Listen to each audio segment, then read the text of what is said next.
पवित्र बाइबल ऐसी घटनाओं और लोगों के साथ भरी हुई है जिनमें से हमें ये सीखने को मिलता है कि हमें अपनी ज़िंदगी कैसे जीनी चाहिए और कैसे नहीं जीनी चाहिए। इसलिए पवित्र बाइबल हमारी एक बहुत ही ज़रूरी और बढ़िया गाइड है कि हम परमेश्वर के आनंद में आनंदित रहें और उसके साथ रहने के लिए हमेशा हर वक्त हर पल तैयार रहें। पवित्र वचन में जब हम पढ़ते हैं तो यहाँ पर लिखा है कि परमेश्वर सब कामों और सब गुप्त बातों का, चाहे वो भली हो या बुरी, न्याय करेगा। सबोपदेशक अध्याय 12 वचन 14 में। तो जो हम यहाँ इस पृथ्वी पर रहकर करते हैं, इसका आने वाली जिंदगी में बहुत ही बड़ा इफेक्ट और बहुत ही जरूरी इफेक्ट पड़ेगा। तो जो हम यहाँ इस संसार में रहकर करते हैं, कर रहे हैं, ये एक दिन डिसाइड करेगा कि हम अनंत जिंदगी, हमेशा की जिंदगी कहां पर बिताएंगे। हम में से बहुत से ऐसे लोग हैं जो अपनी जिंदगी ऐसे गुजारते हैं जैसे कि हमने खुदा के सामने कोई जवाब देना ही नहीं है, ना ही कोई अदालत होगी। हर दिन और हर पल ये हमारे जहन में, हमारे दिमाग में होना चाहिए कि हमारी बातों का, हमारे हर एक काम का खुदा एक दिन हिसाब लेंगे, खुदा मेरा न्याय करेंगे। ये बात हम सबके जहन में हर पल होनी चाहिए। सोचकर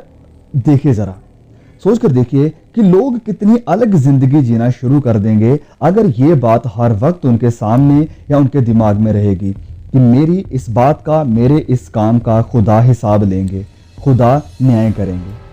हमारी जिंदगी चाहे छोटी हो या बड़ी है, लेकिन इससे किसी मकसद के साथ और खुदा की इच्छा के साथ जिया जाना बहुत ही जरूरी है, जिंदगी चाहे कितनी भी हो। कुछ लोग आज ये कहते हैं, आपने भी कई बार सुना होगा कि एक ही तो जिंदगी है, इसके मजे लो, इसके मजे लो। लेकिन मैं आपसे कहना चाहता हूं कि एक ही तो जिंदगी है, इटर्निटी के लिए, अनंत जिंदगी के लिए तैयार रहने को। धरती पर हमारी ये छोटी सी जिंदगी हमारी अनंत जिंदगी को डिसाइड करेगी, जहां पर जिंदगी खत्म भी नहीं होगी। उसकी तैयारी हमें इस छोटी सी जिंदगी में रहते हुए करनी है। देखिए, हम में से कोई भी इस बात को एग्जैक्टली नहीं जानता है। हम में से कोई भी नहीं जानता है कि कब तक, कितने सालों तक या किस वक्त तक इस धरती के ऊपर हम जिंदा रहेंगे। हम में से कोई भी नहीं जानता है। लेकिन अगर हमें पता होता कि हम कब तक, कितने सालों तक इस धरती के ऊपर जिंदा रहेंगे, तो हम सच में अपनी लाइफ को, अपनी जिंदगी को कितना सीरियसली लेते। हर एक डिसीजन को बहुत ही सोच समझ कर लेंगे और हर एक बात को बहुत ही सोच समझ कर करेंगे और बोलेंगे, क्योंकि हम जानते हैं कि वक्त हमारे लिए बहुत ही कम है। अगर हमें पता होता कि हम कब तक जिंदा रहेंगे, क्या आप या मैं ये बता सकते हैं कि हमारे पास कितना समय और बचा है?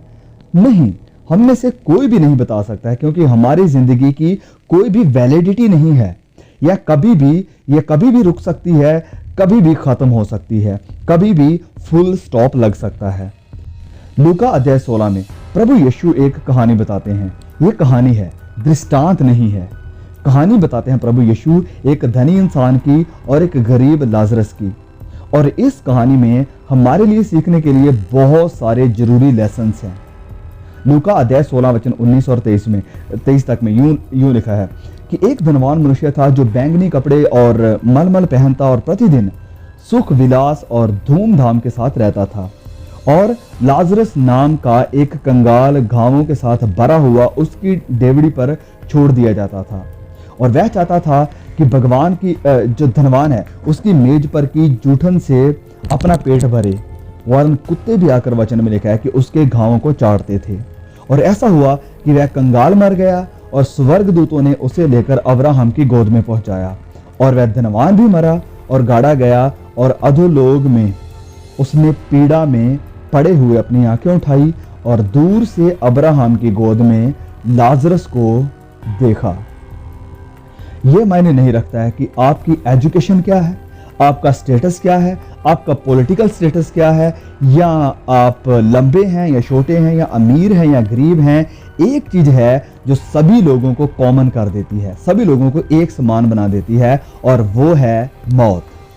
यस, मौत है। मौत सबको आती है और हर एक का मरने का तरीका सेम ही है। और मौत ये नहीं देखती है कि आपके अकाउंट में कितना पैसा है, कि आपके घर में कितना पैसा है, कितनी गाड़ी है, कितने बंगलो हैं। ये सब मौत के लिए मायने नहीं रखता है। वह सबके लिए आती है और एक ही तरीके से आती है। और जो कुछ भी हमने इस धरती के ऊपर रहते हुए किया है, इस सब की पोल एक दिन खोली जाएगी। इस धनी पुरुष के पास इस दुनिया के सारे ऐशो आराम थे, सब कुछ था जो एक इंसान इस धरती पर रहते हुए पाना चाहता है, और उसके दिमाग में, उसके मन में बस यही था कि धरती के ऊपर कैसे खुश रहना है और कैसे अपने लिए और धन दौलत को इकट्ठा करना है।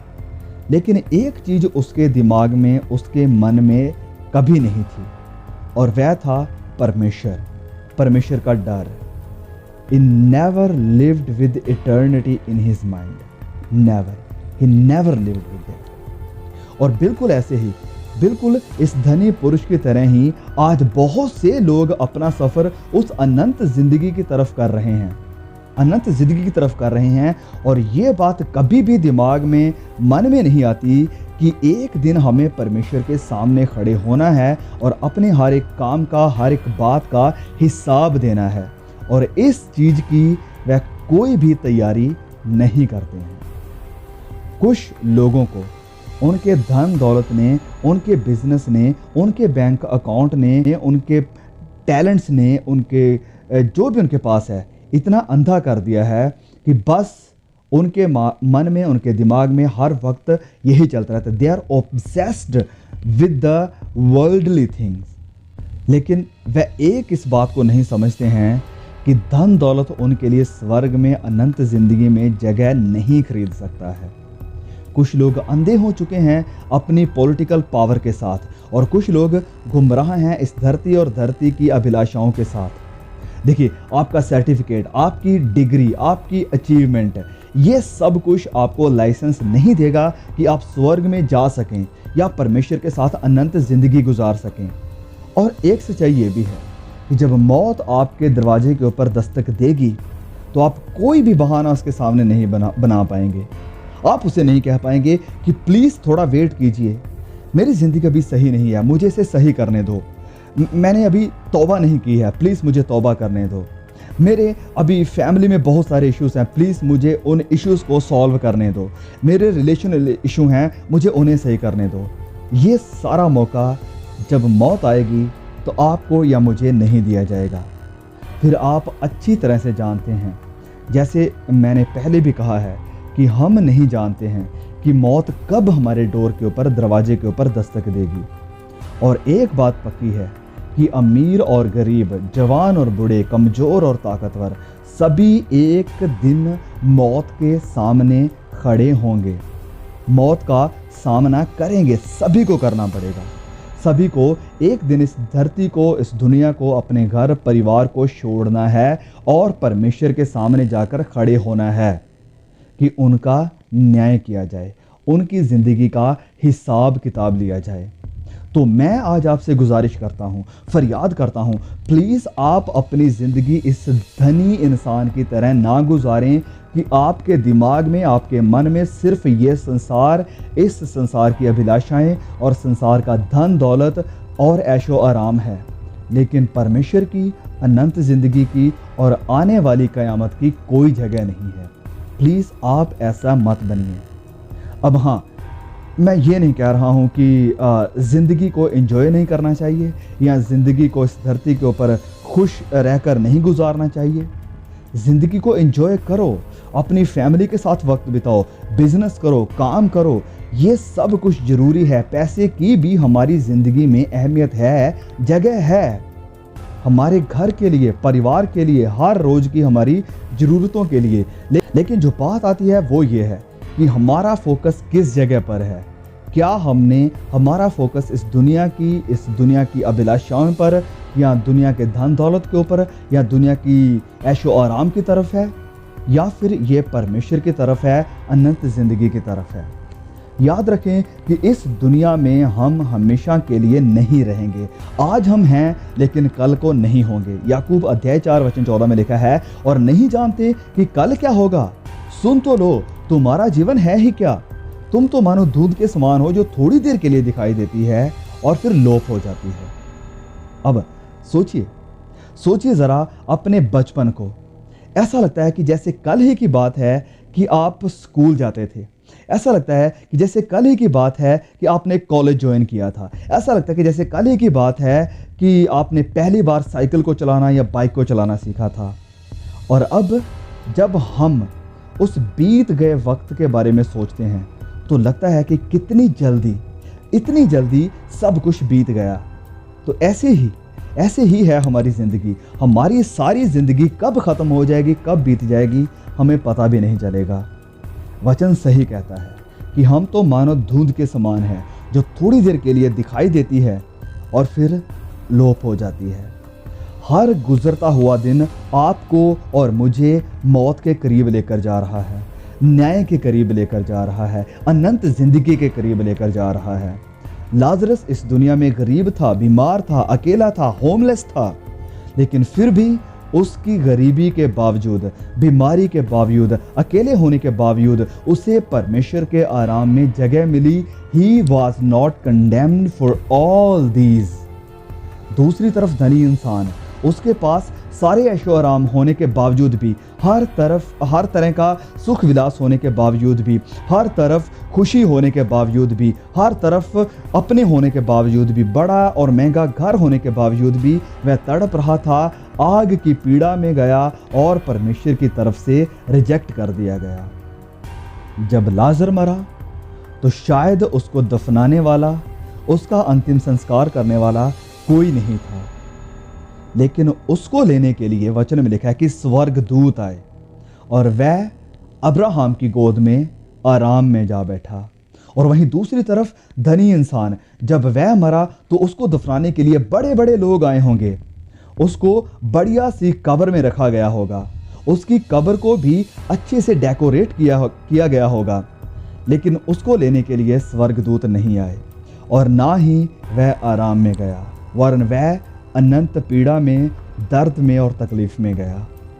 प्रभु यीशु ने अपने सुनने वालों के लिए और आज हम सब के लिए एक बहुत ही थॉट प्रोवोकिंग सवाल किया कि यदि मनुष्य सारे जगत को हासिल कर ले, यदि इंसान सारी दुनिया को हासिल कर ले और अपने प्राण का, अपनी जान का नुकसान उठाए, हानि उठाए, तो उसे क्या लाभ होगा?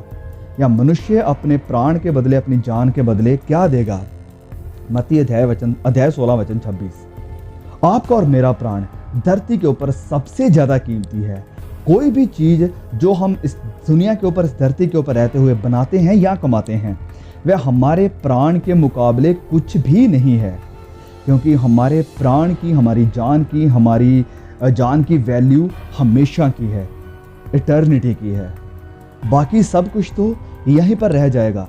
कुछ भी ना तो धरती के ऊपर लाए हैं और ना ही हम इससे लेकर जा सकते हैं, लेकिन हमारी आत्मा, हमारी जान, ये सदा के लिए जिंदा रहेगी और ये वापस जाएगी। ये जैसे आई है वैसे ही वापस भी जाएगी और ये कभी भी ख़त्म नहीं होगी। धनी इंसान ने इस दुनिया के ऐशो आराम को और जगत को तो हासिल कर लिया था, लेकिन अपने प्राण को खो दिया। एक ऐसी जगह में अनंत जिंदगी बिताने को चला गया जहां रोना है, दांतों का पीसना है, जहां तकलीफ थी, जहां पीड़ा थी, जहां तड़पना था। इस धनी इंसान को एहसास तो हुआ इस धरती के ऊपर बिताई हुई जिंदगी के मायने का, लेकिन जब ये एहसास हुआ तब तक बहुत देर हो चुकी थी। जब वो उस आग में था तो वह चाहता था कि अपने भाइयों को सावधान करे, उन्हें चेतावनी दे कि कहीं वो इस जगह पर ना आ जाए जहां पर वह तड़प रहा था।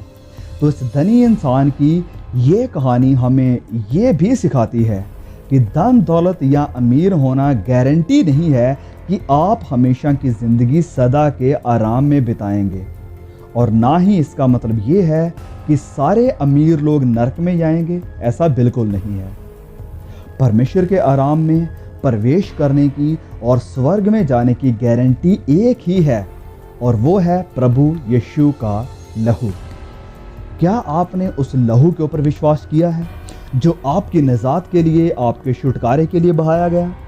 हम सब गुनहगार थे और हकदार थे इसी आग के जहां पर ये धनी इंसान है, लेकिन प्रभु यीशु ने अपनी कुर्बानी देकर, अपना लहू देकर हमें छुड़ाया है मौत से, अनंत की आग से और पाप की गुलामी से, और हमें इंट्रोड्यूस करवाया है परमेश्वर के अनुग्रह के साथ। हमारा उद्धार, हमारी निजात और हमारा छुटकारा खरीद लिया गया है प्रभु यीशु के लहू के द्वारा। अब कोई भी मतलब नहीं बनता कि कोई इंसान, मैं या आप, नरक की आग में जाएं।